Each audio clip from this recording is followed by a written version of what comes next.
Our long ES has not worked so far because it kind of, well, I mean, we went up a little bit to 61, 62, which isn't terrible, but we were hoping for better. We made 10 points. We were hoping for 20 points. It's dangerous keeping it ahead of the Fed. But like I said, though, I'm playing it because I kind of, well, first of all, because we already have such big downside bets that I don't mind having an offside bet that might lose a couple of $1,000. Also, could it be nice to make something if we pop up instead of like I said, we're up 150,000 from 2 weeks ago with our portfolios.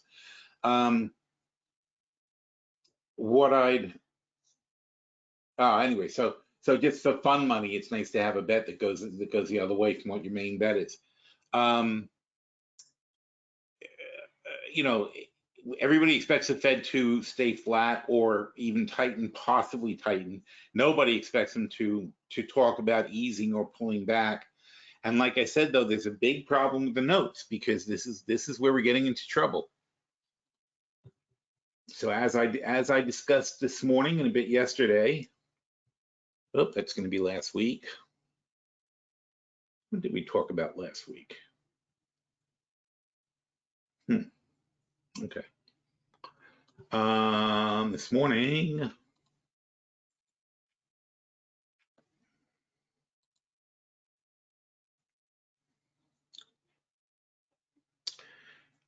so yesterday we talked about this resistance, and today we're going a bit deeper into it about what's going on.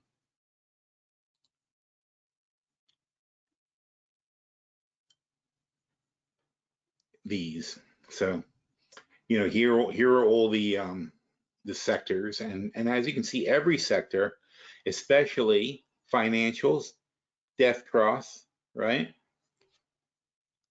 And these are not these daily? Is this a daily? Yeah, this is a daily chart.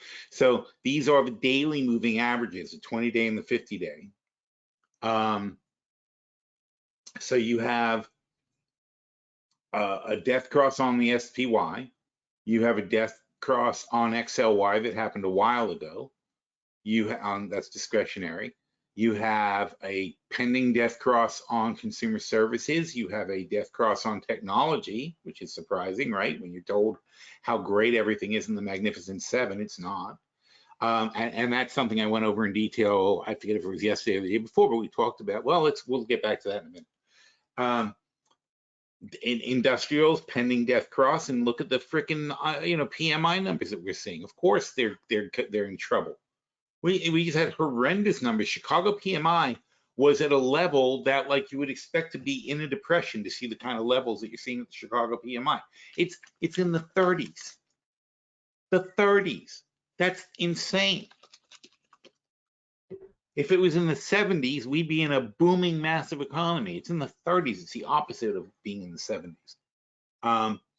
Materials about to death cross. So people aren't buying materials. People aren't manufacturing anything. Technology isn't being used except for AI. There's this one blip in things. Energy is having a good time at the moment, but also starting to pull back because it was boosted by artificial means. It was boosted by wars and fears of scarcity, but that's not reality. Fearing something is going to happen isn't really an investable strategy.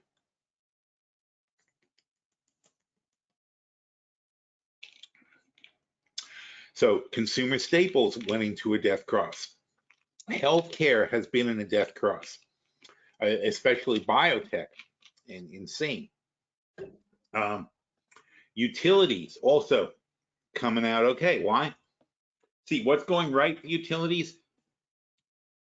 Utilities have to apply for increases, right? So as inflation goes up, they get to make a cost of living adjustment in their rates, but they can only do it when they get approval. So utilities are starting to get rolling approvals, as anybody who gets an electric bill is aware, or any kind of bill.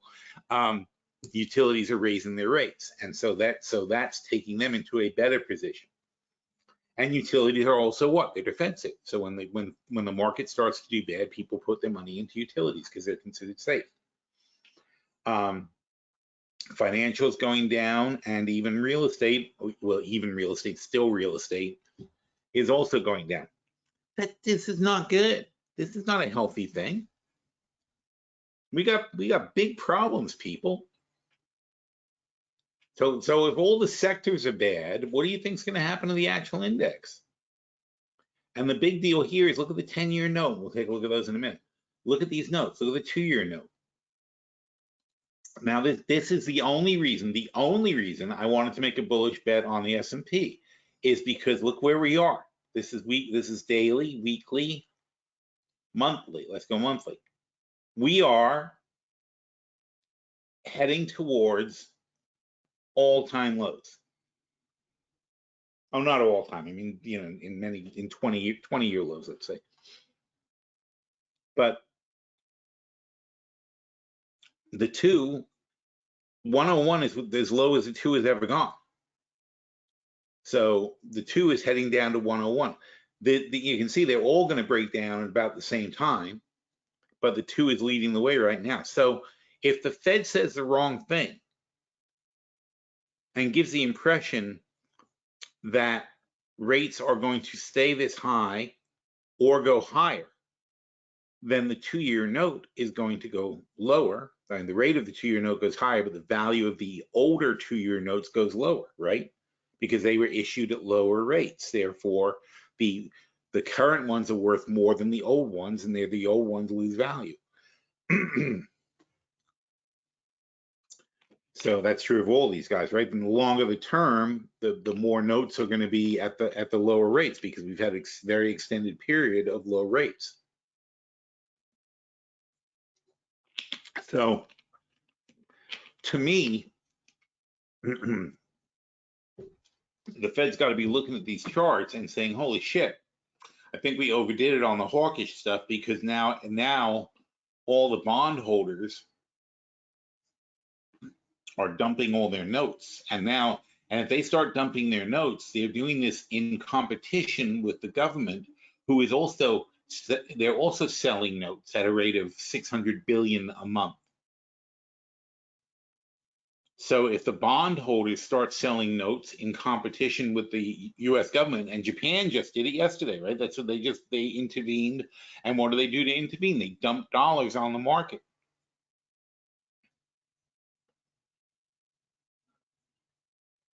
So Japan was intervening with the currency. They strengthened the dollar. And if the dollar wasn't strong, we would have lost a lot more value in these notes also. So it's a good thing we have a strong dollar. So the Fed's got it's so tricky. I mean, they gotta be very careful what they do. They don't want to devalue the dollar, but they also they don't want to overdo it, but they also have to stop these notes from sliding. So they've got to pretty much say something about the fact that they do anticipate in the second half of the year, providing the data is there, moving into a period at which they see a possible reversal of policy. You know, something super vague like that, but anything that they can do to stop these rates from going over 5%. Because we've talked about that, because at 5%, our $36 trillion debt times 0.05 is 56, doesn't sound right. $36 trillion is that times 0.05, that's the right number. So it's 1.8 trillion. So the interest at 5%, if all these notes went up to 5%, and if the US government had to roll over all of their interest at 5%, they would be paying $1.8 trillion in debt service on the $36 trillion in debt. So if we look,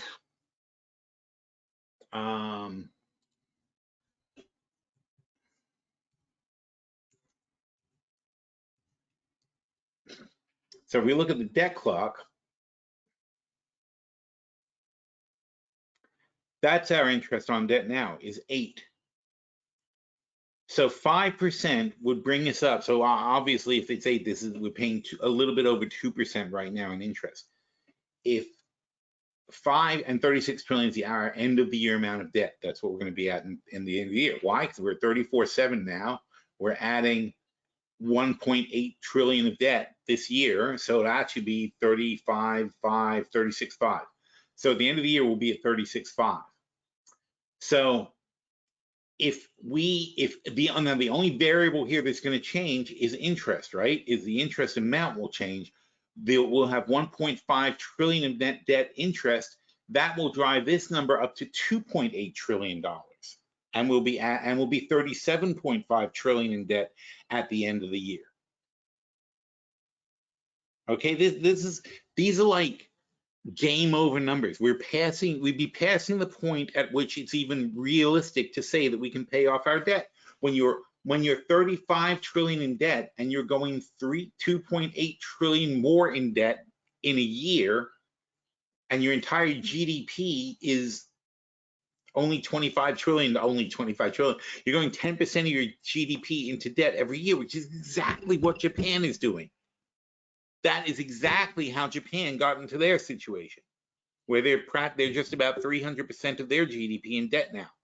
You can't pull out of it. It's only going to get worse and worse. There's really nothing you can do but hope nobody calls you out on it. Because if anybody calls you out on it, you're bankrupt. You have to. If somebody forced you to liquidate and pay off all these debts, and keep in mind, these are unfunded liabilities, right?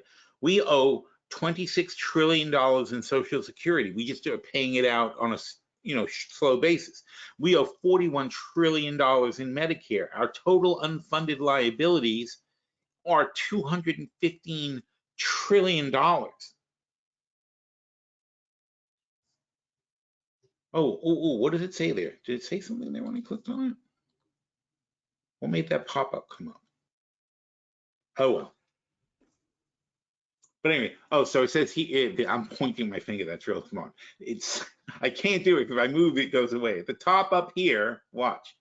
It says, Social Security liability is based on current tax and funding inputs and on projections employing those assumptions, blah, blah, blah. So in other words, this is what we're going to be owing in Social Security. This is what we're going to be owing in Medicare. This is all of our unfunded liabilities, which is Medicare, federal debt, employee veterans benefits, things like that. Our total unfunded means we don't have the money. Liabilities, $215 trillion is coming due over God knows what period. I don't know what period they're talking about, but over, let's say, 20 or 30 years. Doesn't really matter. It's a lot of freaking money. So it doesn't matter. It doesn't matter if it's 50 years or 60 years or 100 years, does it?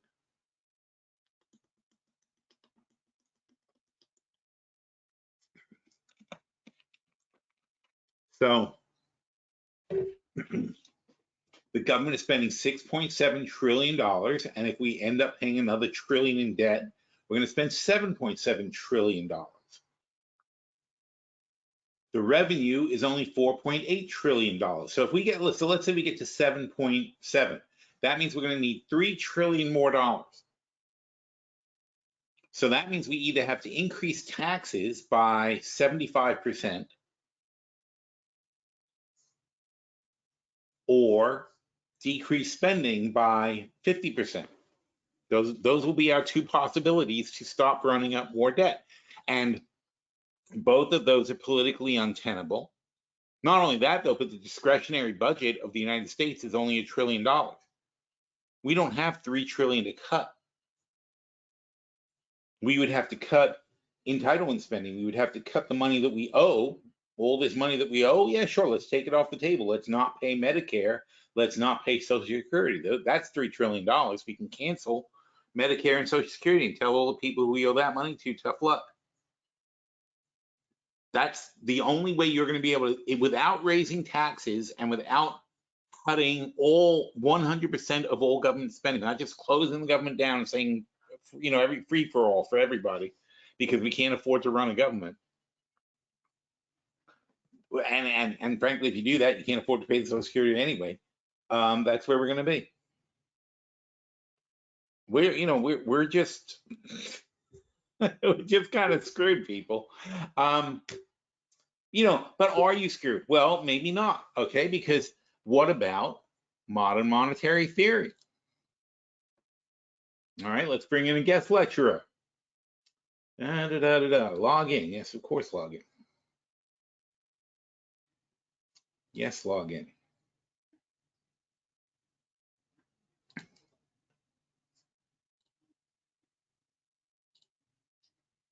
Hello. Is this the right one?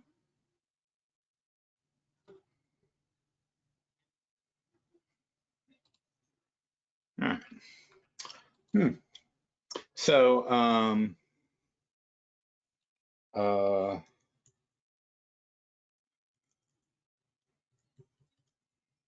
we're discussing the U.S. debt. Can you please explain modern monetary theory and how that gets us to some point where we don't worry about the debt? It's my PSW webinar, so it's a generally sophisticated, see, I'm calling you guys sophisticated, if I could spell it, sophisticated crowd. It's a big word, I can't spell it. So it's generally a sophisticated crowd, but still, this is heady stuff. Okay. So modern monetary theory offers a distinctive approach to understanding the mechanics of government spending, taxation, and debt. It challenges traditional views on fiscal policy, especially in relation to how government budget constraints are perceived. Okay, so key principles of modern monetary theory. This is too big of a thing for me to keep on track myself. That's why I'm doing this.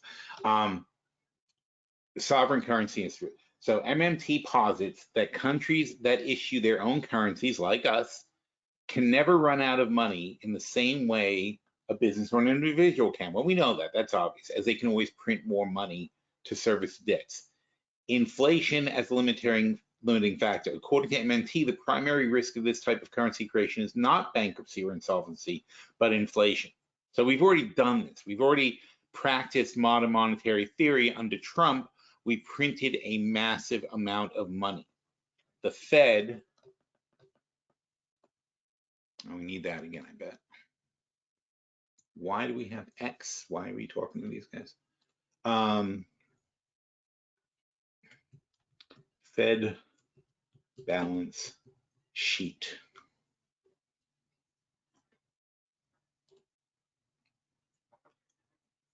Okay, so here's the Fed balance sheet, and here's what happens. So Trump comes in here.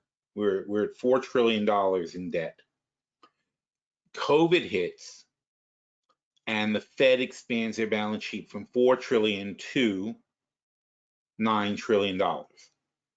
So what does it mean when the Fed expands their balance sheet? It means the Fed, the government issues debt, and the Fed buys it. They buy assets from the banks, like commercial real estate or housing or whatever, whatever banks have assets of, or even marketable securities.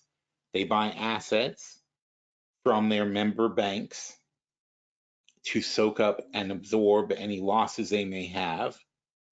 Because for the Fed, and the funny thing, the Fed's checkbook works in a very funny way, because the Fed has no money in their bank. They have no actual money, but what they can do is they can write a check. So if you have a building that's in default, if you're a bank and you have a building that's $1 billion and it's in default, you call up the Fed and you say, could you please buy this building from me? The guy just defaulted, and the Fed goes, So the Fed goes, how much money is how much money was building? $1 billion. I need, we lent $1 billion. And the Fed's like, okay, we'll buy it from you for $1 billion. You get all your money back. So the bank gets all their money back. The Fed writes a check for $1 billion to the bank, and the bank transfers the asset to the Fed. So the Fed has now balanced their checkbook by saying, okay, I spent $1 billion cash, but I have an asset worth $1 billion. Now, it's not worth $1 billion because the guy defaulted on it. Obviously, economic conditions are such that that building is no longer worth $1 billion, or the man would not have had to have defaulted in the first place. But the Fed doesn't actually check those things. They don't want to check those things. Not knowing allows them to declare it as $1 billion asset. They just take the the appraisal that was done at the time and say, okay, that's how we're valuing it. Now, since the Fed doesn't actually owe anybody any money, what happens to them is they only have a profit or a loss on the transaction when they resolve it. So the Fed can essentially keep this building on their books. And they manage it, they rent it out, they do whatever any bank would do with it. The Fed will keep the asset on their books forever until they get their $1 billion back. And the funny thing is, if they get their $1 billion back eventually, even though there's no interest and no profit, they still consider it a break-even transaction. They spent $1 billion and got $1 billion back. That's a break-even transaction for them. So they can wait 20 years for the market cycle to come back before they get rid of that asset. That's how they got to be $4 trillion in debt in the first, not in debt. That's how they, shouldn't really use the word debt to describe it, but that's how they got to $4 trillion in the first place. We had this previous crisis, which we don't go back and measure. We don't go back that far. But we had the previous crisis. They only had $1 trillion on their balance sheet, and they went from $1 trillion to $4 trillion to get us out of that crisis. So then just as they start to pay down their balance sheet, the next crisis comes along and they jump up to 8 trillion, 9 trillion. So they added $5 trillion. The Fed spent $5 trillion, mostly, well, two ways. They bought up the government's debt. So when the government issued debt, the Fed bought it. They acted as if they, so at these auctions where we're auctioning off our notes and declaring how stable our currency is and how much people want to buy our notes, the Fed was buying about half of the money that we were borrowing. So that's one thing. Also, any banks that had bad debt on their books, loans that were going bad and assets and properties that were going bad, the Fed would buy them back at face value and give the banks their money back. And so the banks pretend they didn't lose any money, and the Fed would pretend they have an asset that's worth much more than it really is. And everybody seems happy about it because as long as nobody says anything, right? As long as nobody actually comes in there and does like some forensic accounting. So inflation is a limited factor. Do we create more money? Yes, we are creating more money. The Fed is taking, there's zero money, and there's a building that's $1 billion. It's already, lost money on it or whatever. So the Fed is creating $1 billion new and giving it to somebody for the building. They're creating $1 billion new or $100 billion new and buying notes the government is putting in. They're printing money. That's printing money. They're creating money by writing a check. No money exists. They write a check for whatever amount they declare, and they create money. That's putting money into the economy. That money then circulates in the economy and goes places and can cause inflation.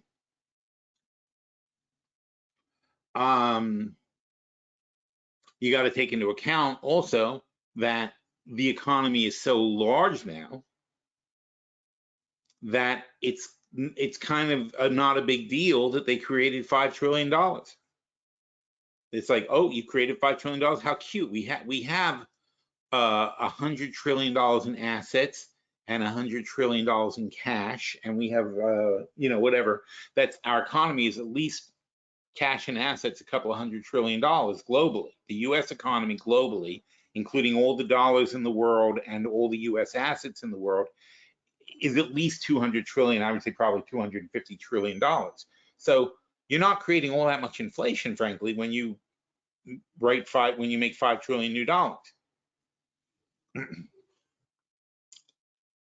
the taxes. Taxes in MMT are not primarily about funding government operations, but about controlling inflation.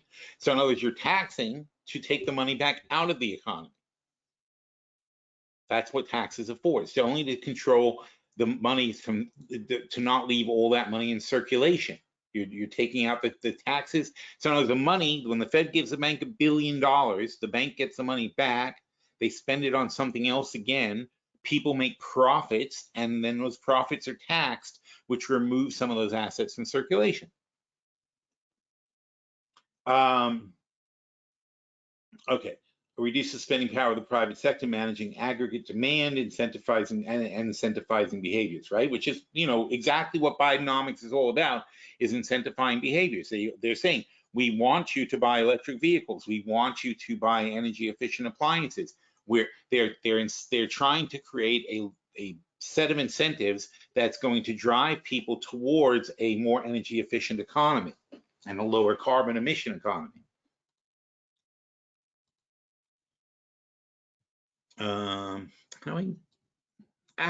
Frick. You can't, you know, use the arrows on what is this, OpenAI? It doesn't work with arrows. It's so annoying. So there's no good way to scroll up and down. Okay, and full employment. A central tenet of modern monetary theory is using government spending to achieve full employment, which of course is the Fed's secondary purpose, right? They want full employment. The proponent, so what does the Fed do? They're supposed to control inflation and maintain full employment. The Fed is a modern monetary theory organization. And proponents argue that unemployment indicates the private sector can't create jobs. The government's role is to employ these unused labor resources through jobs, programs, and public investments. And again, this is kind of what we're trying to do, right? Oh, and the CHIP Act, right? Biden's handing out billions here, billions there, blah, blah, blah, to all these chip companies to say, we want chips to be made in America. We need these AI chips. We need chips for our robots. We need chips for our robot dogs with flamethrowers. Have you seen these things? Look at this. This is fun. I need one of these. Robot flamethrower. Oh, see, that comes right up in Google. The Boston frickin' Dynamics. Oh no, it's not. It's some other company. Looks like Boston Dynamics. Guys, go on. This flame-throwing robot dog is now available in most states in the West for a little under $10,000. Here you go, 10,000 bucks. The thrower can shoot fire up to 30 feet and can be used for wildfire control and prevention, agricultural management, melting ice and snow, or killing people. Throwers have been considered to be as such have ignited safety concerns.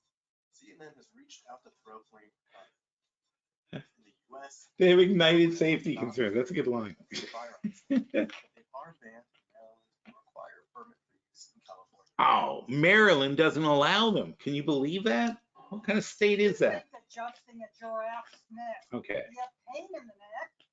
Oh, for God's sakes. Here's how this Oklahoma chiropractor describes Oh it. my God. How stupid. Anyway, so flamethrower dogs, any state, anywhere but in Maryland, they're not allowed. In California, you have to get a permit, but other states, apparently, you can just buy a flame-throwing robot dog and murder people. I'm not sure if the murdering is allowed, but it certainly can be done.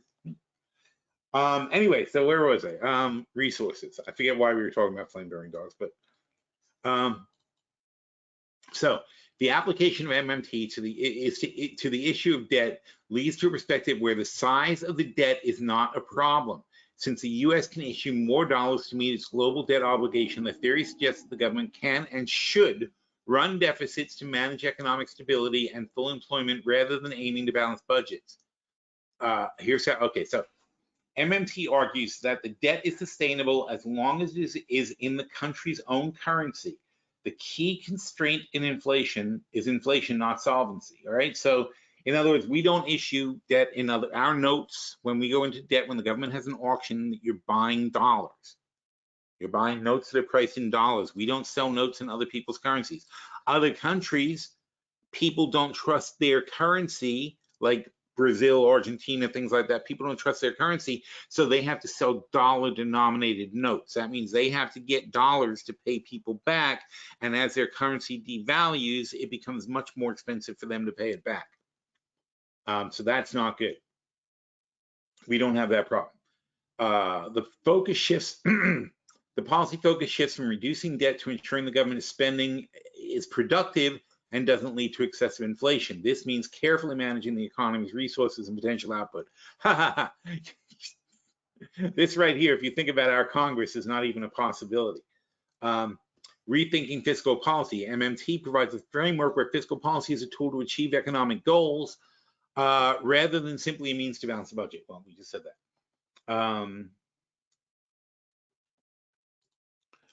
So inflation risk is the big drawback, is that you're just throwing money, at problems and not actually, worrying about what happens to the money. Implementing policies based on MMT requires disciplined political governments. And again, disciplined political governance is a big problem for us because we're not. We are absolutely not disciplined in our political governance. Our Congress is a complete disaster. We have a dysfunctional government. That's dangerous.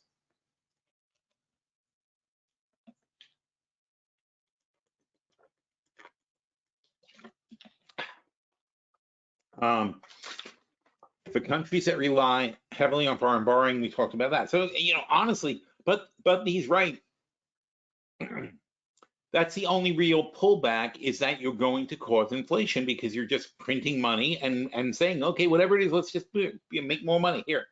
Do that, do this, do that. The debt doesn't matter.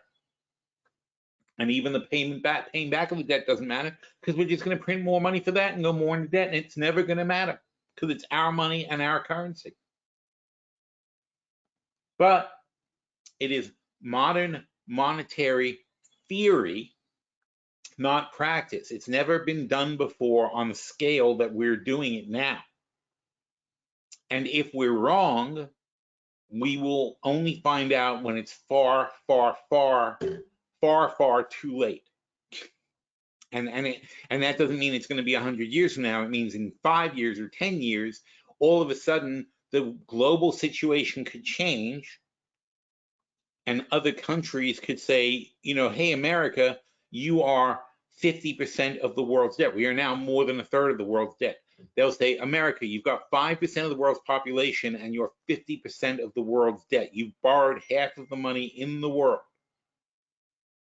We need you to start paying it back. Just like Europe essentially said this to Greece. Ah, shit, sorry.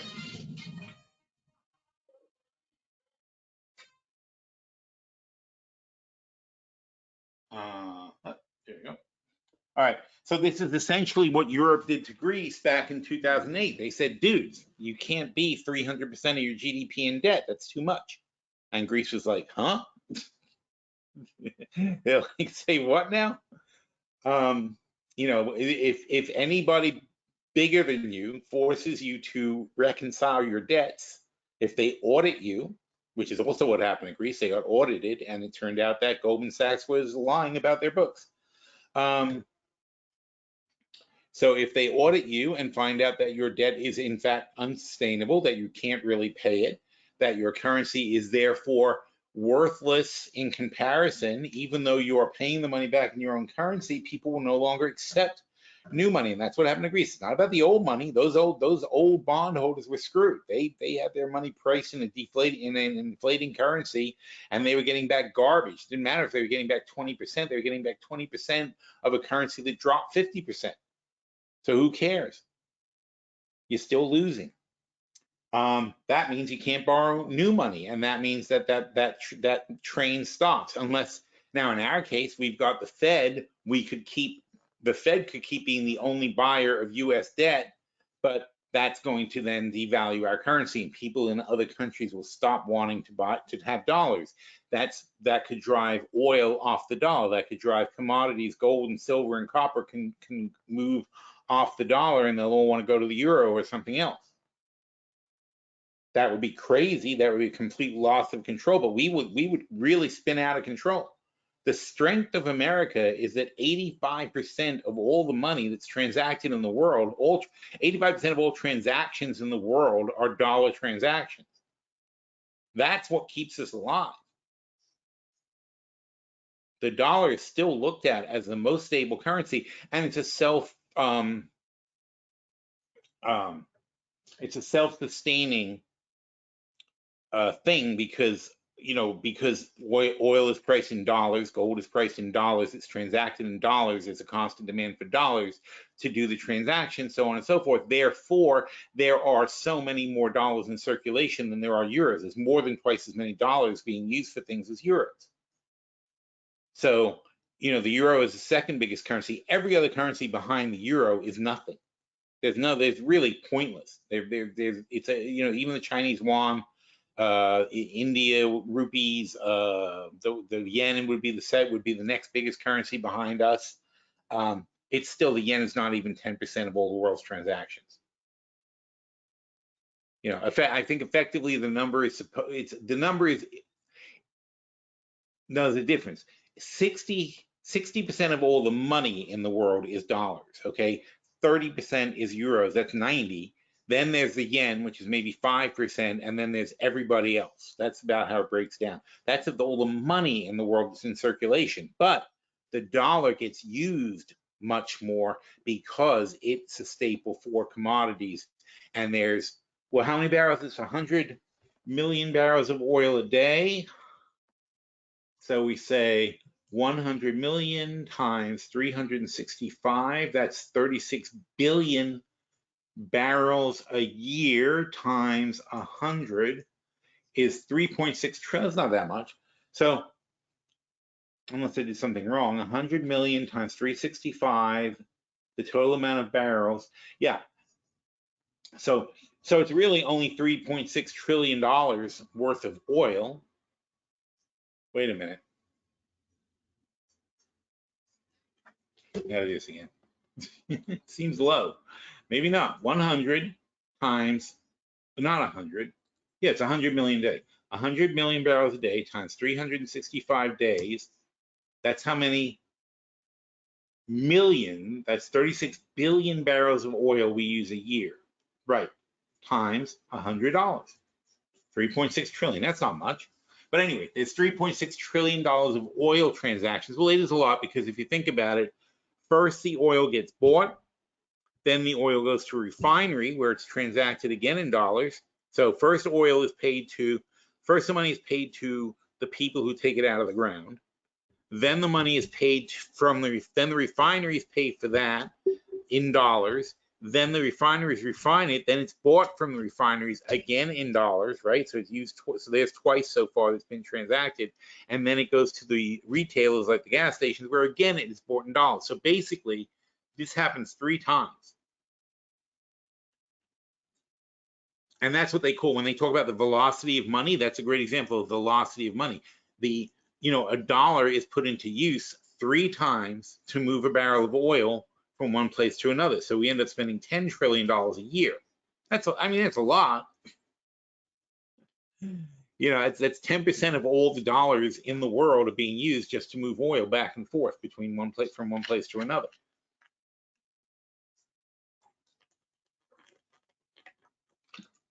Anyway, so what time is it? 1:41.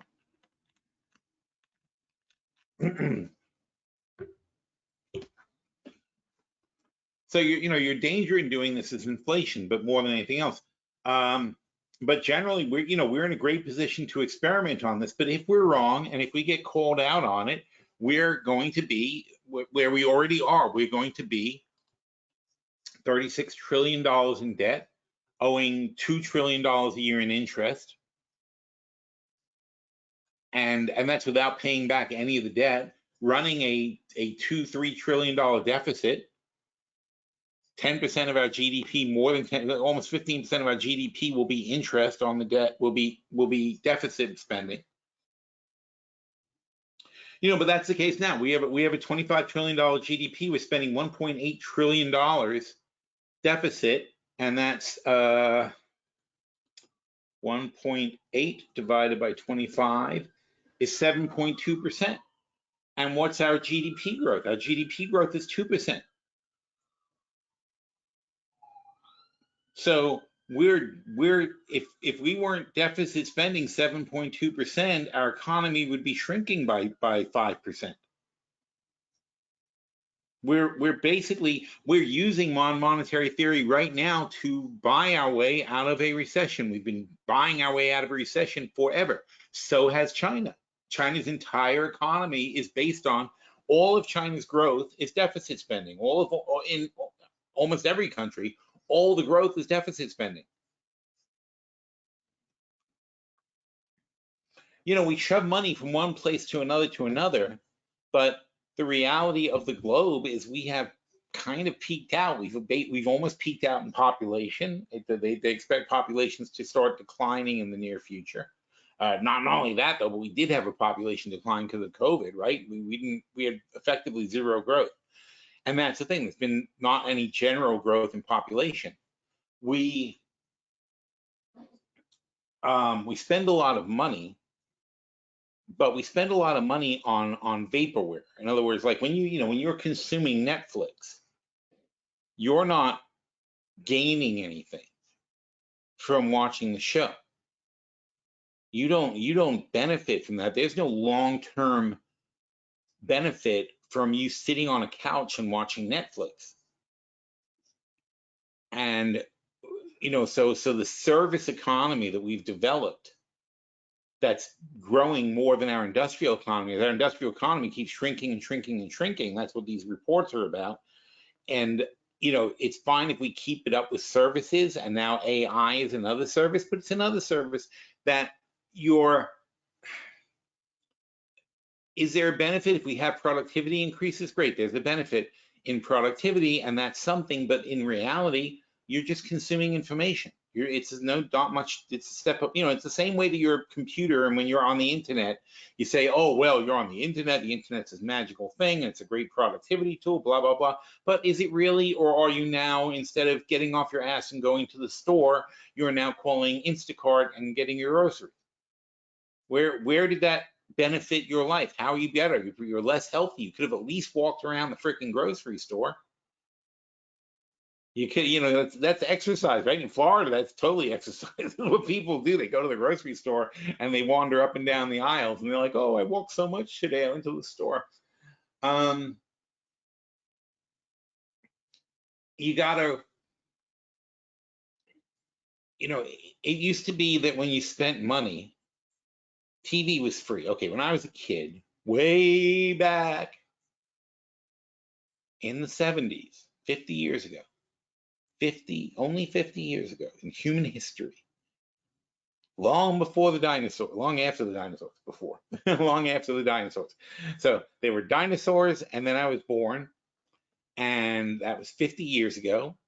And I was born in the golden age. We had electricity, we had airplanes, we had cars, we had electrical appliances. I mean, could not have been better. But you know what electrical appliances used to be called? They were called labor-saving devices. They would do the job, like wash dishes,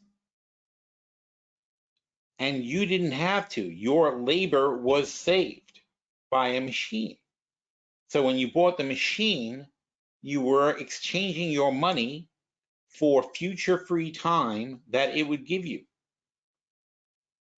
When you bought a refrigerator, your food would not spoil, and you would save money on spoiled food. Over time, it paid for itself.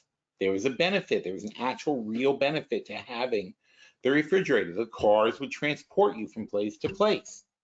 You would save your walking time. You would get more efficiency. You would be able to work your work allocation resource, your human labor was able to be more efficiently distributed to the right employer, right? There were more types of jobs for more types of people in more types of places, because my ass would sit in a car and go somewhere 30 miles away to work.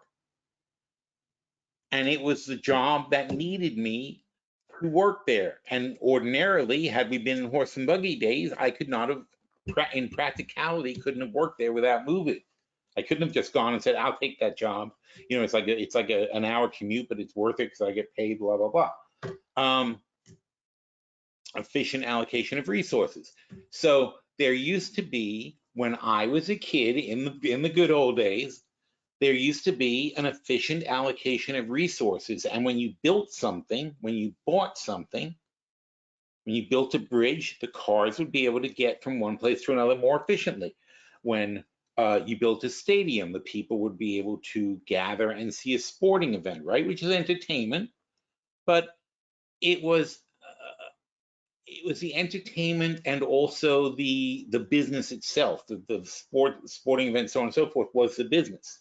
And you know, yeah, sure, Netflix employs studios and so on and so forth. So there's a business back there also, but you were more directly connected to the workers, like the workers being the football players and the workers being the hot dog people and so on and so forth. And the stadium got built and the funds would seat all these people and would be a community center and so on and so forth.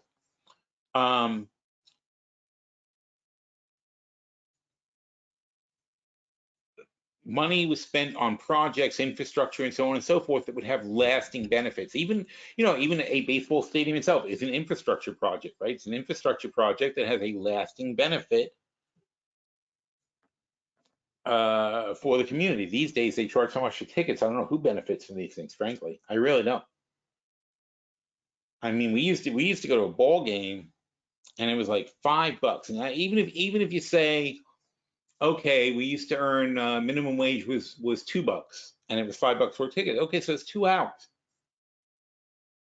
You know, I know concert tickets were $6. So you know, if you had a crappy job, you had a minimum wage job, you'd have to work 3 hours to go to a concert. That was worth it though. I'd work 3 hours. I get to go to a rock concert.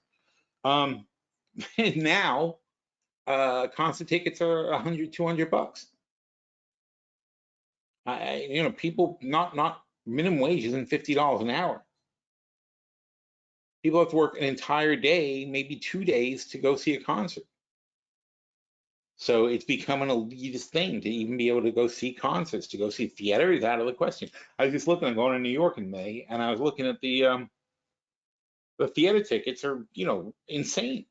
I mean, yeah, you can get the crappy ones for like $100, but the good, you know, good seats are $300, $400. And you know, that's insane. I don't know how you can enjoy a show, especially when I'm going to be there. I want to go with my kids. And so how can I enjoy a show if it's cost $1,000 to see it? I can't enjoy the show. It's not enjoyable. It's already not enjoyable. I'm already having a bad time when I get into the theater. So that's off our list. We're not going to do that.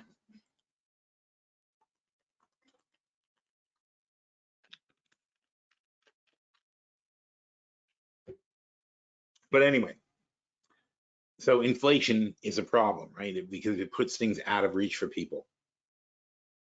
And what's happening is because all this money is being lent. All this money is $36 trillion is being lent. By who? Not by these people, not by the people who are living on Social Security and Medicare, right? No. The top 1%, the richest people in the country, are lending money, effectively lending money to the government. So people who are already very, very rich are lending this money and collecting this interest and getting richer and richer and richer. The government is cutting services, and that forces and cutting infrastructure spending. So there's no places for people to gather cheaply. There's no convenient roads, bridges, dams aren't built. You know, Social Security offices, welfare, things like that aren't done. Clean water isn't available, so on and so forth. All these things are not being done that used to be done all the time. And so the poor people get poorer and poorer and poorer and are able to afford less and less and less things, while the wealthy people are able to afford more and more and more things. And one of the things they can afford is land. And so the rich people, as they always do throughout history, they buy up all the land. And in this case, when I say land, I mean all the apartment buildings, all the properties, all the housing developments, and they rent it to the poor people. So the poor people go back to effectively being serfs that don't own their own land and work for the benefit of the landlords. They turn over their money to the landlords who own the properties and become richer and richer and richer, while the poor people are lucky if they die without overwhelming debt in their lives. They work their whole lives and have nothing to show for it at the end. And that is the plight of the entire bottom 80% of the people.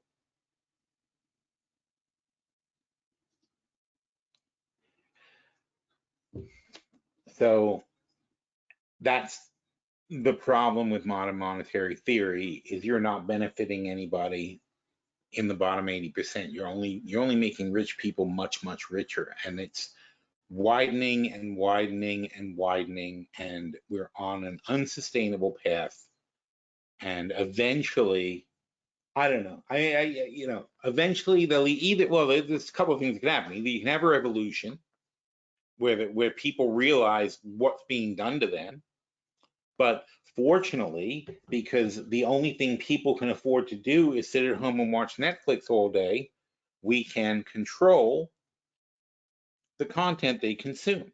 So we are effectively Big Brother. We are now deciding what's going to be watched and what is allowed to be consumed. And therefore, we don't allow the anti-capitalist messages to come across. We don't let people think about what's wrong with society. You know, as much as people bitch about liberalism on TV and so on and so forth, what's really liberal? What is really liberal? You have a couple of people who are going to allow Elizabeth Warren and Bernie Sanders on once in a while, and both of them are pretty old, so they're not going to be around forever. And you've got a couple of people who say this is unfair, this is bullshit, blah blah blah, but it's not really discussed. It's not brought up much in the late night shows, even though I have Robo John Oliver, and because Robo John Oliver learned from me. And so I built him, I taught him how to do that. So he's got my attitude. So he comes across as a hardcore liberal. But the real John Oliver, might say some things, but he's not on anti-capitalist rants or anything like that, because he gets paid by HBO. In the end, he's working for HBO. And they don't really bring up the unfairness of the whole thing, or how misallocated resources are, or how wrong it is to have a country with $215 trillion of unfunded liabilities and a debt of $600,000 per citizen. And again, this goes back to the same thing. The average citizen has a liability of $600,000. Now, the people in the top 1% are like, $600,000, I got my checkbook, what's the problem? But for the bottom 80% who have zero assets, that's an unpayable amount. And we are not allowed to talk about the fact that the debt should be proportionally distributed the same way the money is proportionally distributed. But it's already past the point of no return, because the rich people, even the top 1%, even if you include the corporations, they don't have $215 trillion. Nobody's got this money. We have no choice but to print it. The unfunded liabilities can only be funded by printing money. There's no other way for it to be dealt with. You can't, even if you took all the money from all the wealthy people and all the corporations, you're still not going to have enough money. And now you got no rich people left. So what are you going to do? Now there's no one to tax. Now you're going to have to tax only. Now you're like, well, I took all the money. We still owe another $100 trillion. We took all the rich people's money. So now we need $100 trillion from the poor people, which would be what? It would be half of this. We need $300,000, not from not from your family, from every person in your family. We need $300,000. Okay, we took there. Say now you can't touch the top 10%. Just gave you everything. We shut down every corporation. We cashed in their assets. We took all the money from all the top 10% people. They have nothing. They are now living below you in the streets. They're now living where your urine runs down to. That's where they live now. So they're done. Society is now collapsing. Everything is falling apart. There are no companies. Nobody makes anything. But we still need $100 trillion to balance the books. There's no one else left but the bottom 80%. And you guys all have to give us $300,000 right away so we can balance this budget. Not payable. End of story. It's done. We passed the point of no return. That's reality. And that is the background for the upcoming Fed minutes. So we'll see how that goes. All right, so now you've got the macro picture. Now what is this? This is a beige book. We don't care about that. Is it beige book? No, we want the FOMC meeting calendar. La la la la. March statement.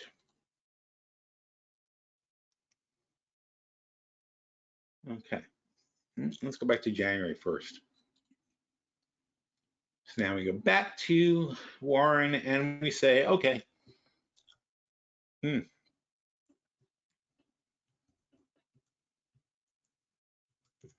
it's time for the Fed statement.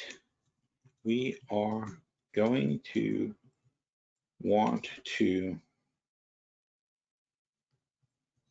parse the differences from the March statement to today, May 1, 2024.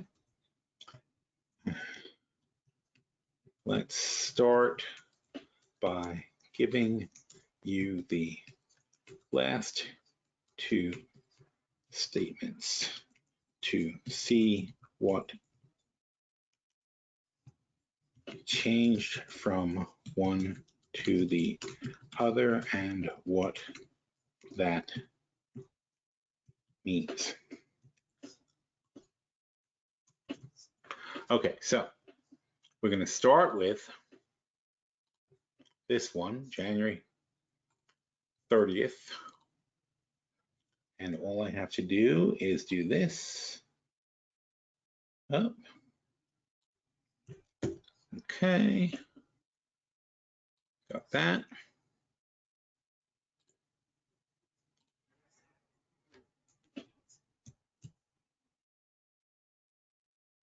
Okay. And then we go to the next one.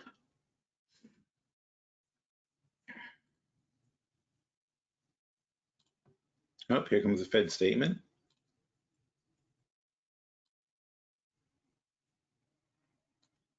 Still on hold. Well, that's not a surprise to anybody, right?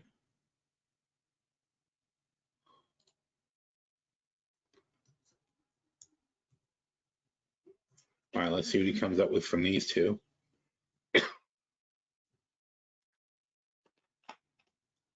The January-March Fed statements from the Federal Reserve reflect a consistent assessment of the economy. Both statements noted that the economic activity has been expanding at a solid pace. Job gains remain strong. Both statements acknowledge the inflation has eased over the past year, but remains elevated. The Fed decided to maintain the rate. Continuation of holdings. Stop that. Oh, it's still going.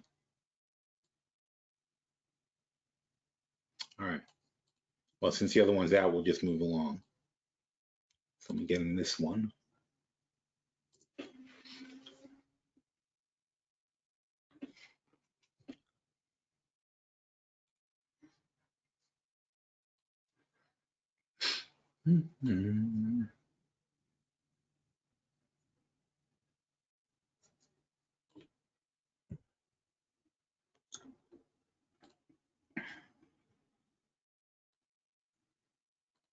Are you done? Okay. All right. Thank you. Here is the current statement. Please first tell us exactly what words were changed and what that means, and then a full overview of the evolution of the three statements.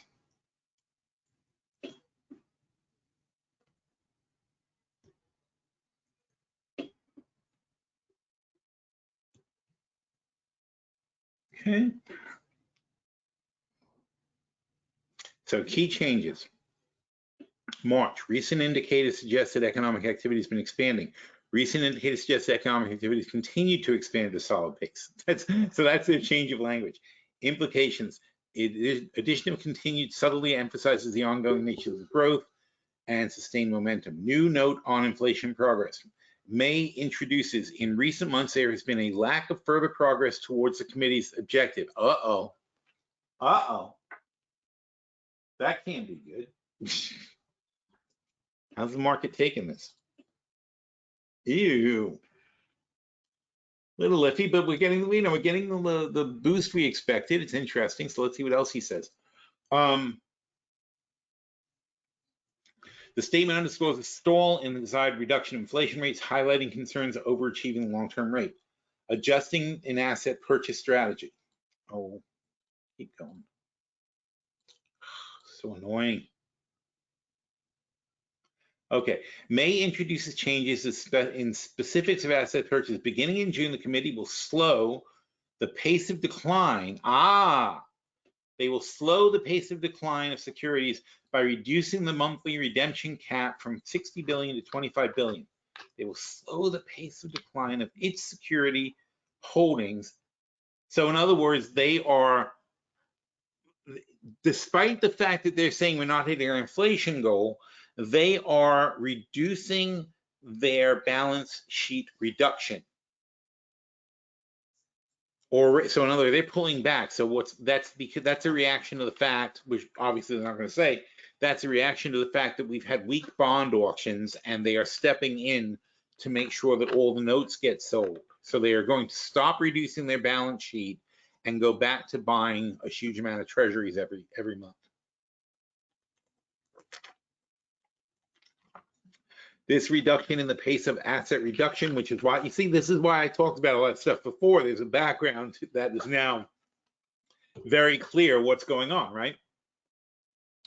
This reduction in the pace of asset reduction indicates a more cautious approach, possibly in response to concerns about market stability, slow and expected progress towards inflation goals.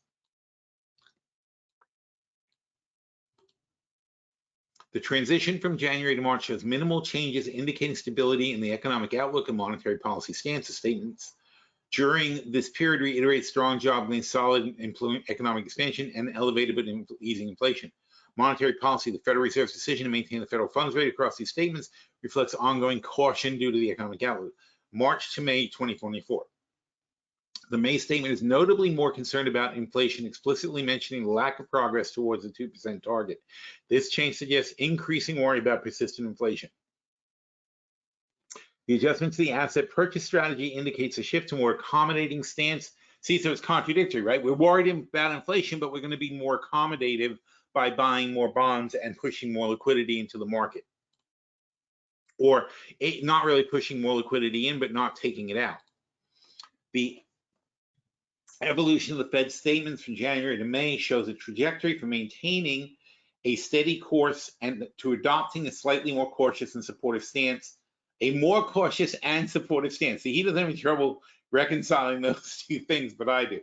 The initial period reflects confidence in economic growth and employment with a watchful eye on inflation. By May, however, there is a clear pivot towards addressing less than expected progress on inflation, which could signal a more prolonged period of high rates or a more nuanced approach to monetary tightening. This progression reflects the complex balancing act the Fed faces, normalizing the policy post-pandemic while supporting an ongoing economic recovery amid external, like geopolitical tensions, the adjustments that the Fed is prepared to remain flexible and responsive, tailoring its tools to meet the evolving blah, blah, blah.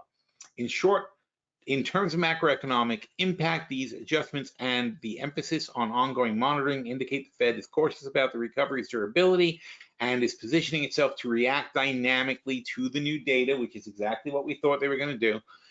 This approach is crucial for maintaining it's exactly what I said they would do. All right, so very boring. Very boring, and we'll see how the S&P is doing. Ooh, we got back to 50-60. Very nice, 50-61, 50, what were we going for? 50-70. 50-70 was my goal. So we'll see if we get there. They had to do it. They had no choice. That's the thing. See, in the Morning Post, that's what I was talking about. They don't have a choice. They're in a situation where the most important thing for the Fed is to make sure those bonds don't collapse. That's what matters. So what do? They said specifically, we're going to buy the bonds. That's going to be supportive of the rates. If the Fed says we're going to buy the bonds, that means the bond rates, they're not going to let the bond rates go crazy. That's going to calm down the bond market. Let's look at the bond market. Let's look at the hourly charts. Look at that.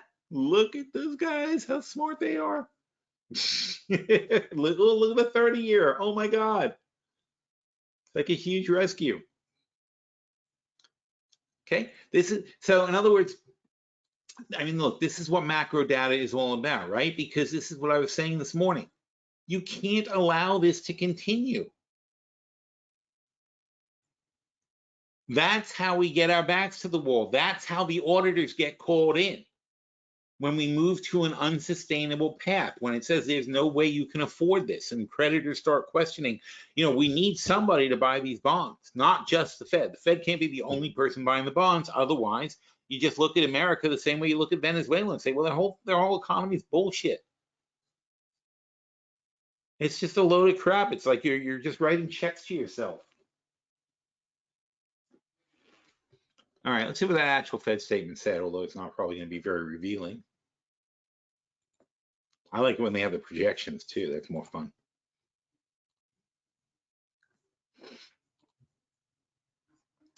Recent indicators suggest that the economic activities continue to expand at a solid pace. Job gains have remained strong. The unemployment rate has remained low. Inflation has eased but remains elevated. In recent months, there has been a lack of further. This is the big thing. In recent months, there has been a lack of further progress towards the committee's objective. I mean, they're just admitting what's true, right? We've been talking about this for months. The whole time since the last statement, we've been saying, look at the data, look at the data, look at the data. It's always telling you that they're not making any progress. The committee seeks to achieve maximum employment and inflation at a rate of 2% over the longer run. The committee judges at the risk of achieving its employment inflation goals and move towards better balance. The outlook is uncertain, and the committee remains highly attentive to inflation risks. In support of its goals, the committee decided to maintain the rates at 5.25% to 5.5%, which is still more than you are getting on a bond. You're not even keeping up with the Fed funds rate.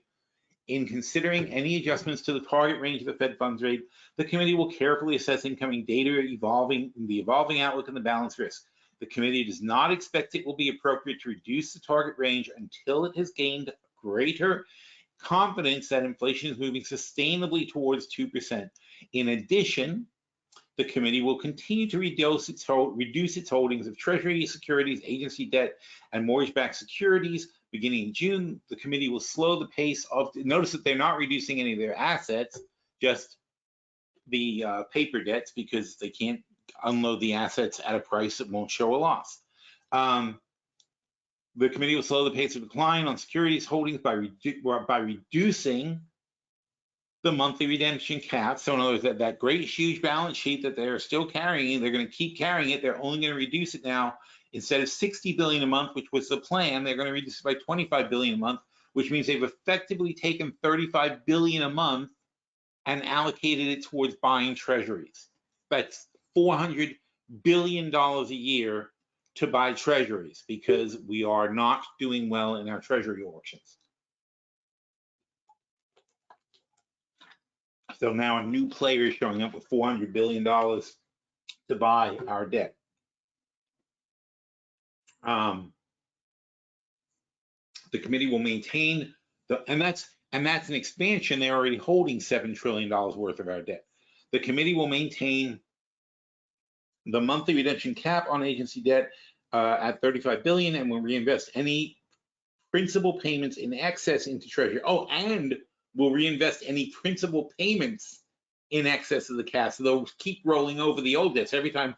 Every time new debt is paid off, anytime old notes are paid, they will take those notes and reinvest those back into the auctions as well. Wow, that's now a shitload of money. The committee is strongly committed to returning, but we're still going to go heading for that 2% objective. In assessing the appropriate stance. See, aren't you glad we talked about modern monetary theory? Because this all makes sense now, because you can see what the mechanics are to what they're doing. It's insane, but they're doing it. So it's a theory. They're basically like, it's a theory, and we're gonna try it out with the U.S. economy and our future and the future of our country. So we'll test that theory. And like I said, it's too late. It's too late to do anything else. So the only thing you can do is make up a new theory to account for the fact that you've already spent yourself into bankruptcy. And now you've made up a theory that's going to allow you to continue spending. But modern monetary theory doesn't have an end game. You're just spending more and more and more and more and more money. It doesn't make any sense. It's like the theory of entering the event horizon of a black hole. It's like, well, you can't, but okay, you can do that, but you can't get out. There's no theory for getting out. You enter the event horizon, you get sucked into the black hole, and you're gone. But I have a theory that maybe you go through a wormhole on the other side. Maybe, or maybe you get smushed, which is a more likely theory. Is it's a gravity well, and at the bottom of the gravity well is a massive imploded star, or whatever the hell you call it, and that you will become a piece of that little imploded star. You will get smushed down and crushed into an atom on that star, basically. That's the real theory. That's not really the theory. That's the logical conclusion. The wormhole is a theory that allows you to pretend that it's okay to go explore the black hole. It's like that's what we're doing now. We're entering the black hole because we already created the black hole. It's already sucking up all the money in the universe. There's nothing anybody can do about it. It's going to keep growing and growing and growing until it consumes everything. May as well enjoy it. May as well enjoy it, and may as well pretend that there's something on the other side. let's just keep having theories that will come through this, and magically it'll be okay, because that's what it is. And then a miracle occurs. There's a cartoon for that. And then a miracle happens cartoon. Wow, Google knows this. I don't know how good you can see that. Oh, let me make it bigger. That didn't make it bigger. That made it smaller. That was so weird. Really? All right, that one you see. So anyway, that's a classic cartoon. It's like very funny if you're into if you're into physics. It's a very funny cartoon. I think it can be appreciated by anybody. But yeah, so this is the thinking. It's like, well, okay, we know this and we know that, but then this has to happen, and then we can start theorizing on other things. This is modern monetary theory in a nutshell. But they don't even have the miracle. They have no idea what's going to happen. They really don't. It's just like, well, we just keep spending money and keep spending money and keep spending money and keep spending money, and that's our plan. And then they're like, well, what happens next? And they're like, well, we don't know. we haven't gone that far yet. We'll come up with a new theory. So in assessing the appropriate stance of monetary policy, the committee will continue to monitor the implications of incoming information for the economic outlook. The committee would be prepared to adjust the stance of monetary policy as appropriate if risks emerge that could impede the attainment of the committee's goals. The committee's assessment will take into account a wide range of information, including readings on labor market conditions, inflation, blah, blah, blah, blah, blah, blah, blah. We're going to keep reading the data. That's like your freaking job. Oh no, did I close that? I didn't mean to. Okay, good. All right. Very, very, very good. Okay, copy that. Go to PhilStockWorld. Let's let the people who are not on the webinar know what's going on. Oh, that's here. Oh shit. I'm not logged in. There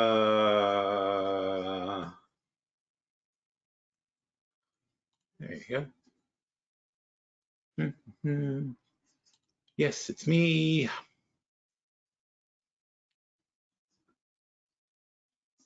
Hello.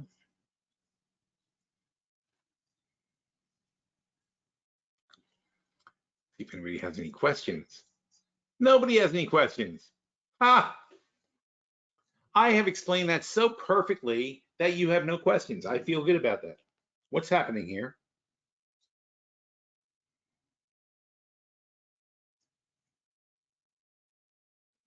Oh dear. I hope the site's not down. Probably not.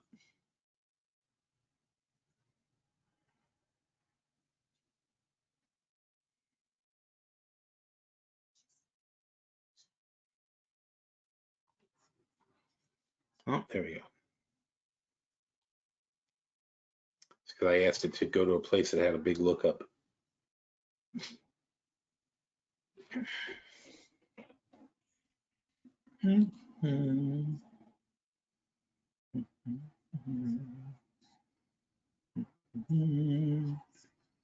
Oh.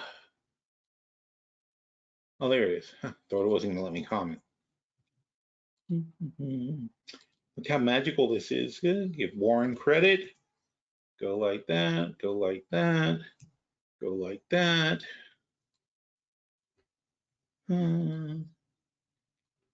Control B.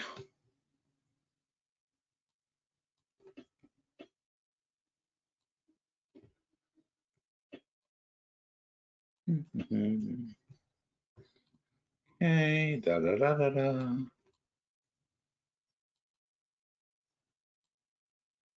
Control B.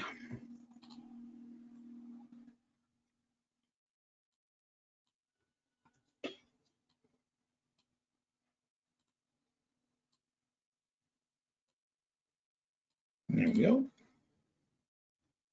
Okay, all good. And post. All right, now everybody's caught up. All right, and nobody has any questions. Everybody can now go around and talk about modern monetary theory and how it affects the Federal Reserve and our rate system and borrowings and so on and so forth. And very confident at parties with economists. That's good. So, waiting for our friend not Bernanke, Powell. How old am I? He's going to come on in 10 minutes, so we'll see what he has to say.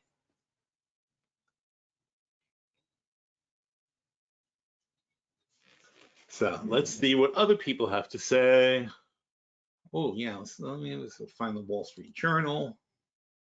Mike Johnson defies critics, blah, blah, blah. We know about that. That's old.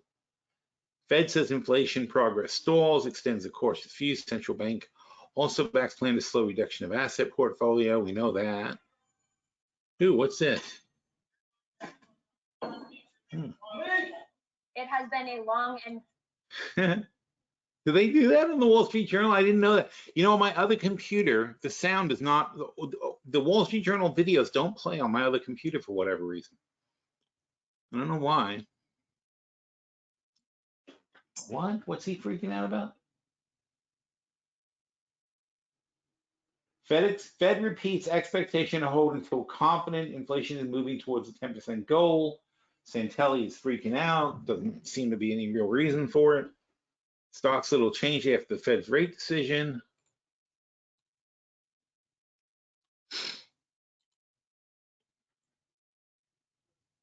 Ooh, live stream begin in 6 minutes.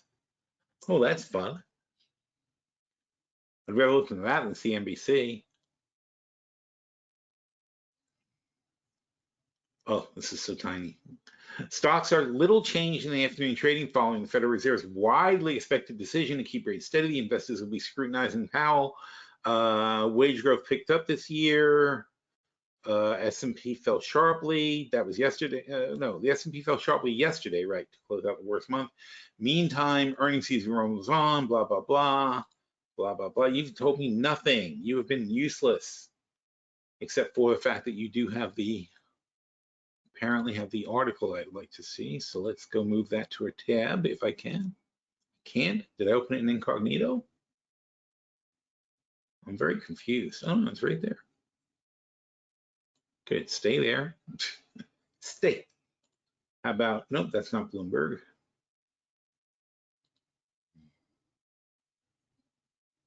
All right.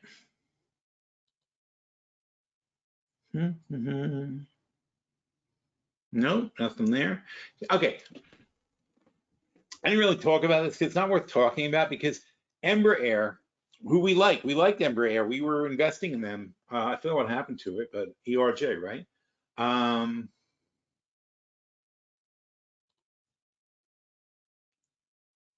Pretty sure it's ERJ.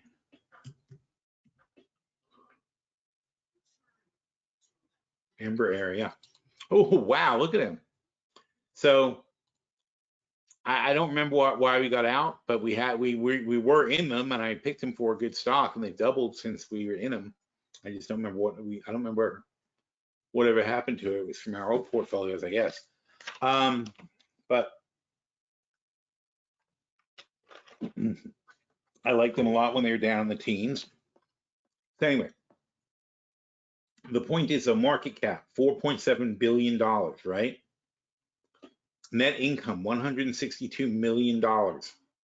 Cash, 11 million, not billion, $11 million.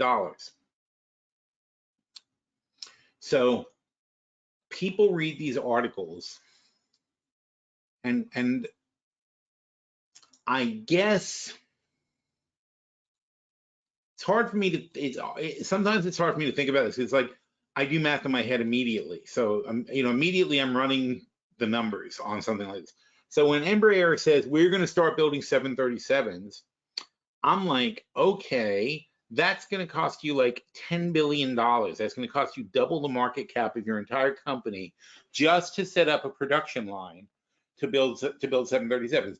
Then you've got to make long-term parts deals, right? Which is going to obligate you to make hundreds and hundreds of planes, because the suppliers who supply Airbus and Boeing are not going to start turning around and selling you parts and not selling it to their real customers who are Airbus and Boeing. They're not going to start selling you a whole new set of parts and shipping things if you're going to make 20 planes. It's not worth it for them to get on board. You've got to commit to them that you're going to be using these parts and making serious planes. So it's going to take them years. It's going to cost billions of dollars. It's going to risk their entire company on success of the program. And we've already seen Boeing try to make a 737. They had a 737. It's the 737 MAX that's breaking. The new version of a plane that was already successfully flying has a problem. Not the originals, but the new versions of the planes have a problem.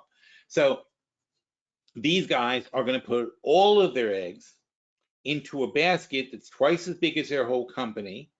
It's going to cost billions of dollars. There's training, employee hiring, getting all the part suppliers and so on and so forth, then lining up orders for the plane when it hasn't even been tested yet, so on and so forth, right? See, Boeing's decades old 737 line. So new aircraft require long lead lines to develop, prepare supply chains. Oh, I said all this and get regulatory sound. He said the company will need 50 billion. Oh my God, 50 billion. Oh no, that's Boeing though. Blah blah blah blah blah blah blah. Okay. Ember Air is waiting to findings from arbitration it filed. I talked. So they were supposed to be building a plane with Boeing, and Boeing pulled out. I mean, frankly, now they are better off going at it on their own. I'm trying to see if they have any cost estimates here. So Airbus is progressing to bring its own new narrow body in the second half of the 2030s, 10 years from now. All right. So it's the same thing for these guys. They're going to have to spend 10 times more than they earn for 10 years just to get the production started on a plane that could possibly crash directly into a mountain the second they try to fly it, and in which case this company would be bankrupt. So when you see people, but this is what trading is all about, because when you see people trading Boeing lower, I don't know if it is lower, but I'm just saying, if you see people, then they're not. Nobody cares.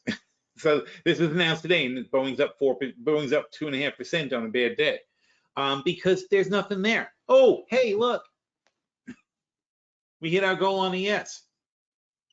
So in other words, there's nothing there. It's not a story. It doesn't affect Boeing at all. They could care less. It's like it's like me announcing I'm going to build a car that gets 800 miles an hour, 800 miles and runs on 3C batteries.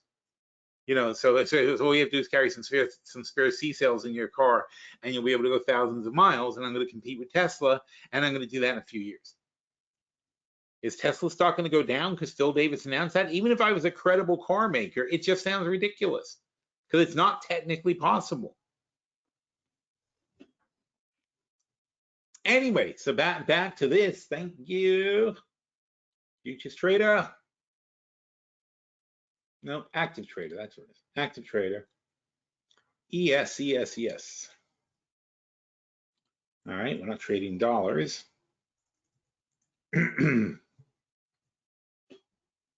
So, yep, there you go. Here's our goal, right? 50.70. We made 4,000 bucks. 12,000 per contract. So what we do when we're up this much is we look for the resistance. So this was our morning trade. And we hit our goal. We wanted to get to 50.70, and we're past 50.70 now. So we definitely don't want to lose any ground, but we also don't want to get out of, we'll sell 10. I don't want to sell 10. What are you doing? Why would you say sell 10?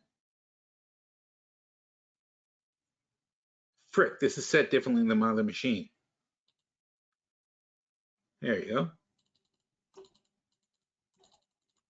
Ooh, how about 1? Thank you. All right, there we go. So 74.50. Very nice little bonus. We're going to definitely hit resistance here because it's a pink. You can see the line. So we're going to hit resistance at this pivot point.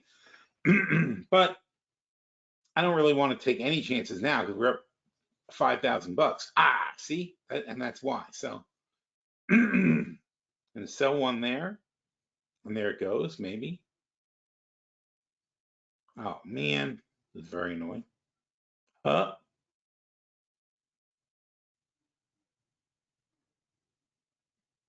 All right. Sell another. Oh, it's ignoring both of them. There we go. All right, so now half are out. So basically all we have to do now is make sure. So we took 2,000 off the table of profit, and now as long as we get the rest out, it's 70. So now I'm going to put a stop in there on 1. So if it gets back to 70, I'm going to hear a bell now. If it doesn't and it goes up to 80, then we'll sell them when we get to 80. But for now, I put a stop in to make sure I get my gain. I still will have 1 open. So if I hear the trigger, I'm going to want to then see where I'm going to be about locking in. But see how fast it fell? You can't be greedy. When you run out of momentum, you've got to set yourself up for a fall. And there you go. Trigger. Oh, wow. That was obnoxious. Bastard. Wow, did that fall hard. There you go. So just a hair under 4,000. That was our goal for the day.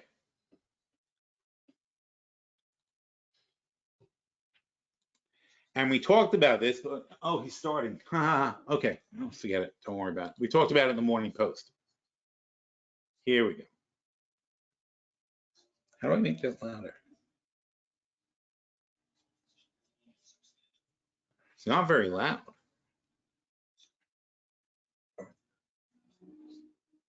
Well, that's unfortunate.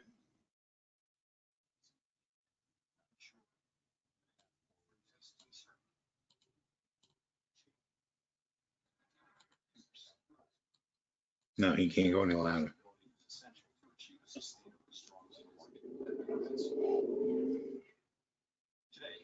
Can you guys hear this?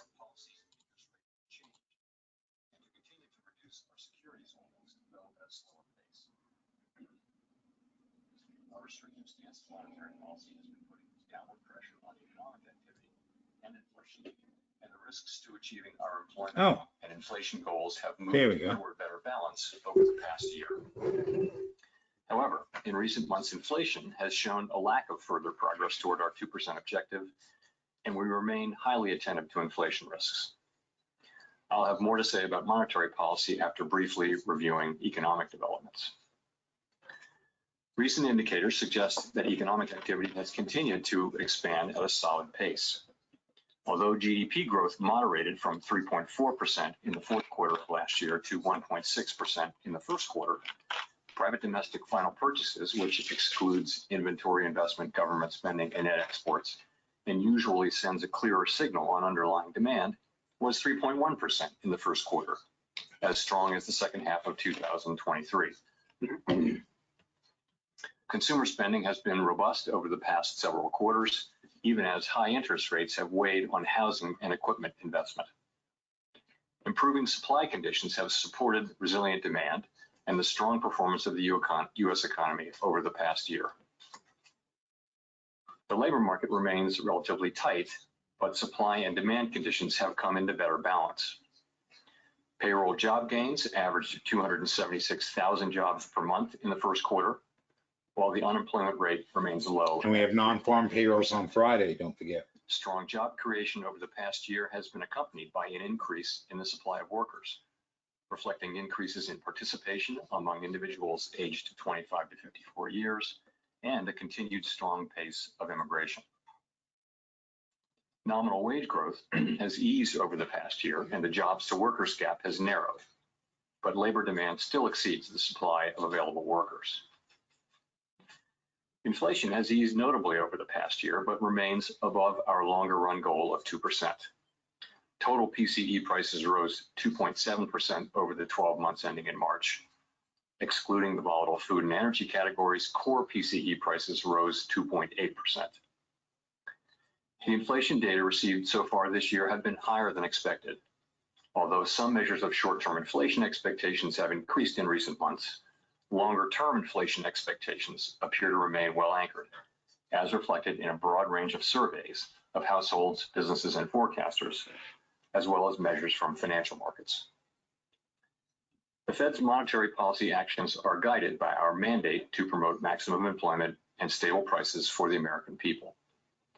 My colleagues and I are acutely aware that high inflation imposes significant hardship as it erodes purchasing power, especially for those least able to meet the higher costs of essentials like food, housing, and transportation.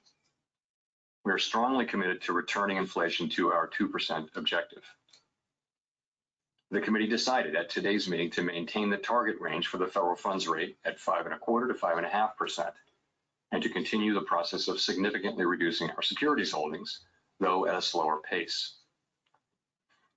Over the past year, as labor market tightness has eased and inflation has declined, the risks to achieving our employment and inflation goals have moved toward better balance. The economic outlook is uncertain, however, and we remain highly attentive to inflation risks. We've stated that we do not expect that it will be appropriate to reduce the target range for the federal funds rate until we have gained greater confidence that inflation is moving sustainably toward 2%. So far this year, the data have not given us that greater confidence. In particular, and as I noted earlier, readings on inflation have come in above expectations. It is likely that gaining such greater confidence will take longer than previously expected. We are prepared to maintain the current target range for the federal funds rate for as long as appropriate. We're also prepared to respond to an unexpected weakening in the labor market. We know that reducing policy restraint too soon or too much could result in a reversal of the progress we've seen on inflation. At the same time, reducing policy restraint too late or too little could unduly weaken economic activity and employment. In considering any adjustments to the target range for the federal funds rate, the committee will carefully assess incoming data, the evolving outlook, and the balance of risks. Policy is well positioned to deal with the risks and uncertainties that we face in pursuing both sides of our dual mandate. We will continue to make decisions meeting by meeting. Turning to our balance sheet, the committee decided at today's meeting to slow the pace of decline in our securities holdings, consistent with the plans we released previously. Specifically, the cap on Treasury redemptions will be lowered from the current $60 billion per month to $25 billion per month as of June 1. Consistent with the committee's intention to hold primarily Treasury securities in the longer run, we're leaving the cap on agency securities unchanged per month, and we will reinvest any proceeds in excess of this cap in Treasury securities. With principal payments on agency securities currently running at about $15 billion per month, total portfolio runoff will amount to roughly $40 billion per month. So they're moving the agency securities as they redeem them to treasuries. Ultimately shrink by less than That's a shitload of treasuries they're going to start buying. Its ultimate level more gradually. In particular, slowing the pace of runoff will help ensure a smooth transition, reducing the possibility that money markets experience stress and thereby facilitating the ongoing decline in our securities holdings that are consistent with reaching the appropriate level. See, but that's what they had to do. They had to stop the drop. They had to stop the deterioration of the bonds. Goal and to keeping longer-term inflation expectations well anchored. I didn't think of that. I didn't think they should do Restoring that. price stability is essential to set the stage for achieving maximum employment and stable prices over the longer run. To conclude, we understand that our actions affect communities, families, and businesses across the country. Everything we do is in service to our public mission. We at the Fed will do everything we can to achieve our maximum employment and price stability goals. Thank you. I look forward to your questions. All right, so now it's a wild card because you don't know what he's going to get asked or what he's going to say. George Snyder with Reuters. A question to follow up, if I could. Do you consider the current policy rate still, are you confident that it's sufficiently restrictive to get inflation back to 2%? So I do think the evidence shows, pretty clearly that policy is restrictive and is weighing on demand. And That's a few important. places I would point to for that. You can start with the labor market. So demand is still strong, the demand side of the labor market in particular, but it's cooled from its extremely high level of a couple of years ago. And you see that in job openings. You saw more evidence of that today in the JOLTS report, as you'll know. It's still higher than pre-pandemic, but it has been coming down both in the Indeed report and the JOLTS report. That's demand cooling. The same is true of quits and hiring rates, which have essentially normalized. I also we look at surveys of workers and, surveys of workers and businesses and ask workers, are jobs plentiful, and ask businesses, are workers plentiful? Is it easy to find workers? And you've seen that the answers to those have come back down to pre-pandemic levels. You also see in interest-sensitive spending like housing and investment, you also see that higher interest rates are weighing on those activities. So I do think it's clear that that policy is restrictive. Sufficiently restrictive, I guess. So I would say that we believe it is restrictive, and we believe over time it will be sufficiently restrictive. That will be a question that the data will have to answer. So That's a dangerous statement. inflation continues running roughly sideways as it has been. The job market stays reasonably strong, unemployment low, and expectations are anchored and maintained. Would you disrupt that for Expectations are not anchored. Are anchored, Are anchored. stable, roughly? Would you disrupt that for the last half point on PCE? I don't want to get into complicated hypotheticals, but I would say that we're committed to retaining our current restrictive stance of policy for as long as is appropriate, and we'll do that. Gina. Thanks for taking our questions, Chair Powell. I wonder, obviously Michelle Bowman has been saying that there is a risk that rates may need to increase further, although it's not her baseline outlook. I wonder if you see that as a risk as well, and if so, what change in conditions would merit considering raising rates at this point? So I think it's unlikely that the next policy rate move will be a hike. I'd say it's unlikely. That's good. You know, That's our an policy important point. focus is really what I just mentioned, which is how long to keep policy restrictive. You ask, what would it take? The Dow's up You know, I think we need to 388. see persuasive evidence that our policy stance is not sufficiently restrictive S&P's to up bring 30 inflation now. sustainably down to 2% over time. That's not what we think we're seeing, as I mentioned, but that's something like that. Oh, is what it would shit. take. Totality of Damn it, the I got out data too soon. inflation That would include Look at inflation, that. Holy cow. inflation They really expectations, like what and he's also saying. too. Holy crap. Look at that. Once it broke over there, it went flying. Well, I think, again, the test, what I'm saying is if we were to come to that Wow. conclusion that policy weren't Oh, well. enough to achieve that. So it would be the totality of all the things we'd be looking at. It could be expectations, it could be a combination of things, but if we reach that conclusion and we don't see evidence supporting that conclusion. That's all it that's takes. what it Just would that take, little I think, for statement us he to- makes is the to take that difference. step. Thank you, Chris Rugaber at Associated Press. You didn't mention the idea that rates are at a peak for the cycle and didn't mention the idea that it might be appropriate to cut This rates is later delayed by year. probably about a minute. As you have at previous press conferences. So I'm watching on TV Has the also. Fed sort of dropped its easing bias? Where are you standing on that? So on, let me address cuts. So obviously, our decisions that we make on our policy rate are going to depend on the incoming data, how the outlook is evolving, and the balance of risks, as always. And we'll look at the totality of the data. All right. So this I is all think, good. And we think that policy is well positioned to address different paths that the economy Look at must this, take. blasting up. And we've said Big that we don't think recoveries. it would be appropriate to dial back our restrictive policy stance. All right, mission accomplished, guys. That inflation is moving down sustainably toward 2%. So, for example, let me tell you. That's what it was all about. If we did have a path where inflation proves more persistent than expected and where the labor market remains strong, I'll let him but keep talking. inflation is moving sideways and we're not gaining greater confidence, well, that would be a case in which it could be appropriate to hold off on rate cuts. I think there's also other paths. So that's what I said. So could take, which see, I said the would Fed needs to cause do us to wanna something today to consider stop rate the cuts, and bonds those from would be sliding. two of those If paths you would spook be the bond that holders, review there is rate $36 cuts, trillion worth of them, and the Fed's balance sheet is only 7.4 trillion. and another path So even if just 5% of it sold off, it would double. Oh, shush. So those are paths in which. All right. So this is what I was saying this morning, right? So and it would double the demand for dollars. The government is trying to sell them, and that would be bad. So while they still have the leverage today, the Fed needs to make some sort of dovish pivot, either in their language or in Powell's Q&A session. If they don't, things will get ugly fast. And then I pointed all that out, and that's when I said, so the Dow futures, the ES futures, we should be bullish at 50-50 with tight stops below. We only need 20 points to make 1,000 per contract, which is where we just cashed out. We could have gotten 2,000 per contract, but it blasted higher after that. I didn't have enough faith in what Powell was going to say, but he actually said all the right things, and we blasted all the way back up to 5,100. But I don't care. 1,000 a contract is good money. We're very happy. All right, so mission accomplished. Everything went exactly as we expected today. And once again, the power of hedging is that we don't have to mess around with our portfolios because we're well balanced. You know, when we look over at our member portfolios,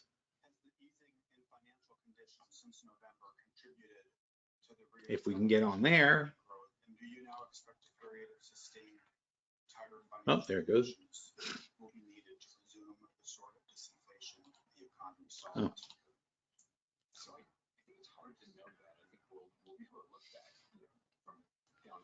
So at the moment, the long-term portfolio is up 121%, which is, I guess, $1.1 million. That's very nice. So we're zooming along there, and we're only going to get better if the market starts going up again.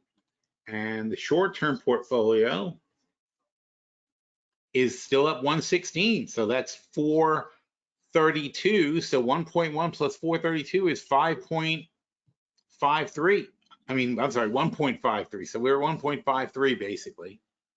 And still up basically, you know, we're balanced. We're well balanced and up $150,000 from last time. And that's the trick to hedging.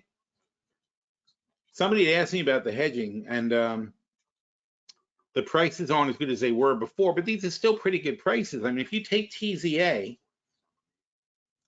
all right, TZA is at TZA is at 20. So if the Russell drops 20%, it's going to go up 60% because it's a 3 times ETF, right? So 1.6 times 20.36, it'll go to 32.57. So that's your goal, is 32.57 on a 20% drop.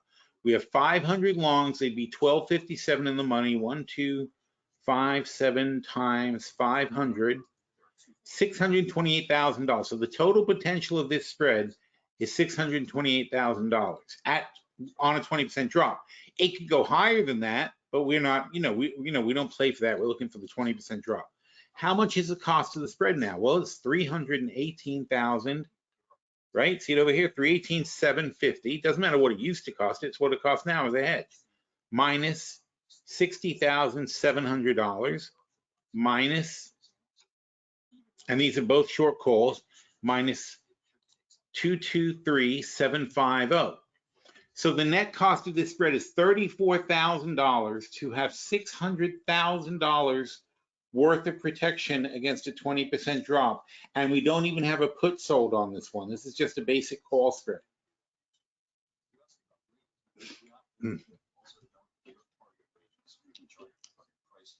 All right, actually, I'm sorry, we have 500, I'm sorry, it's only 10. It's only, I apologize. It's only a $500,000 spread. So your upside potential is $500,000. These are almost certainly not going to come on the money. We'd have to drop 40% for that to happen.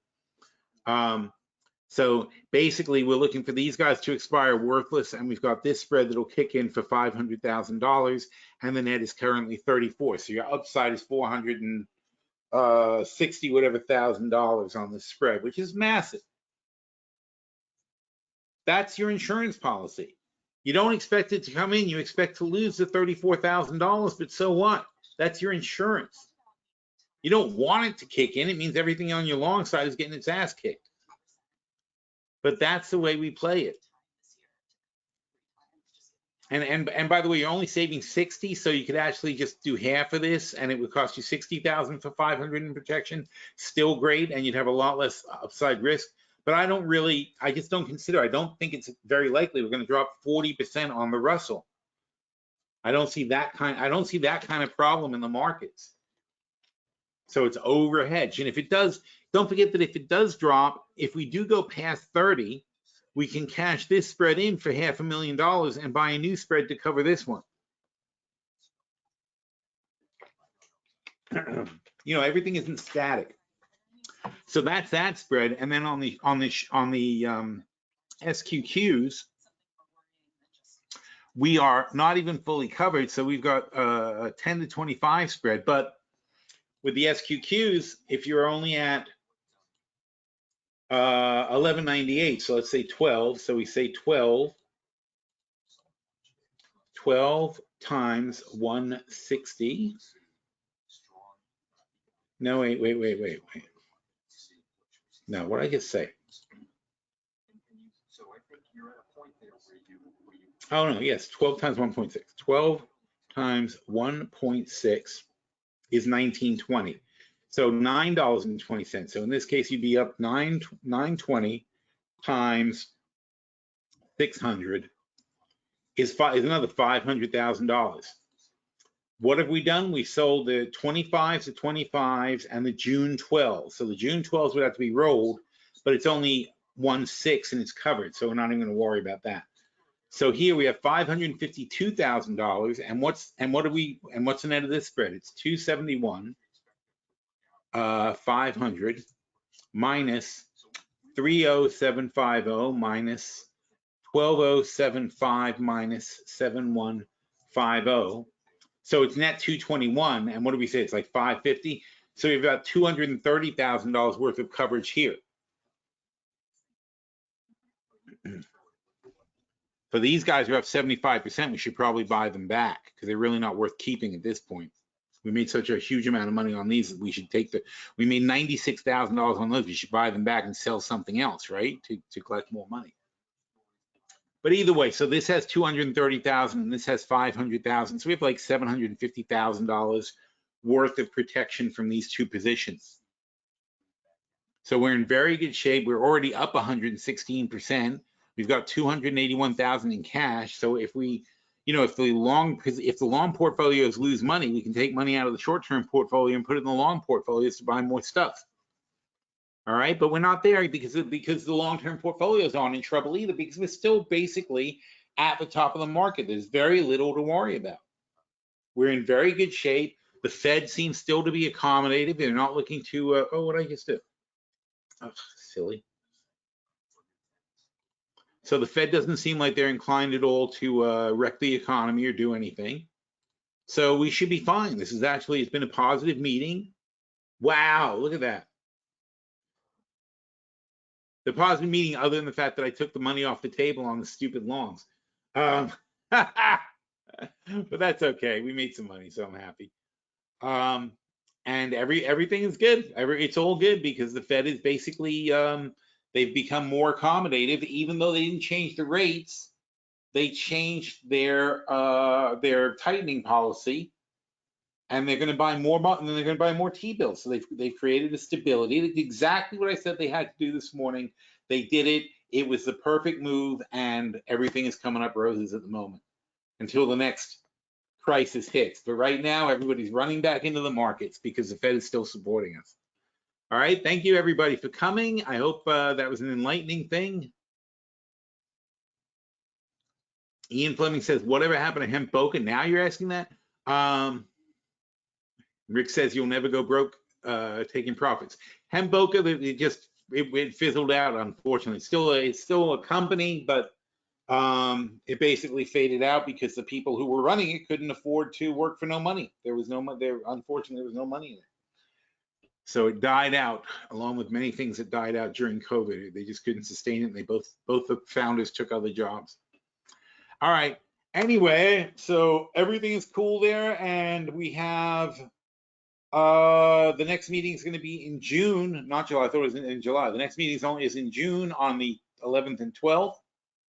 But the way he's talking, there's no chance. I mean, the way he's talking in the data, they're not going to be able to lower rates because then everything they said about being data dependent is bullshit. So the only lever they have is their rate of quantitative easing, and they pulled that lever. They made a hard pull on that lever now, and it certainly had its effect. It's zooming the markets back up. All right, so congratulations to everyone who played along, and we'll do this again next week. All right, take care, folks.